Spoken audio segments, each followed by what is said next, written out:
अदिनिया वर्षा देला दारुण दुख पानी रे चलीगला वर्षकर फसल बढ़िलाणी चाषी आत्महत्या घटना सहायता दाबी। ए दृश्य हेउछि पुरी जिला सत्यवादी ब्लॉक अंतर्गत किछि चाष जमीर पाचिला धान थिबा जमीरे रहिछे पानी। केउठी धान सबु पानी रे पाचि गलाणी तो आउ केउठी पानी उपरे सोइछे धान गछ। अदिनिया वर्षा थमी जाइछे सत चाषी को देइछि दारुण दुख। एई घटना केवल पुरी जिले में नुहे सारा ओडिशा रे देखिबाकु मिलिछि। आखि सामने सुनार फसल नष्ट हो जाइतिबा देखि चाषी धैर्य रहुनाही।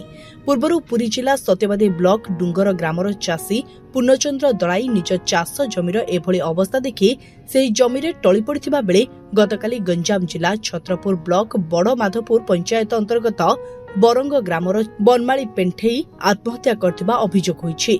एहिभली गोटिए परे गोटिए घटना सामना को आसुथिबारु तुरंत क्षतिग्रस्त चाषी को क्षतिपूरण दिया जाऊ बोली दाबी जोर धरिछि। एभली स्थिति आज कांग्रेस एक स्वतंत्र टीम दलर विधायक प्रार्थी मनोज रथଙ୍କ नेतृत्व सत्यवादी डुंगर ग्रामर मृत चाषी पूर्णचंद्र घर को जाई तांको परिवार को समवेदना जणाइछन्ते।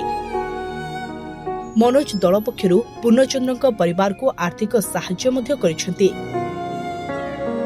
राज्य सरकार तुरंत पूर्णचंद्र परिवार को 10 लाख टंका सहायता दियंतु बोली श्री रथ दाबी करिसन्ते। पुरीरू रमेश साउंको रिपोर्ट एसएमसीटी न्यूज।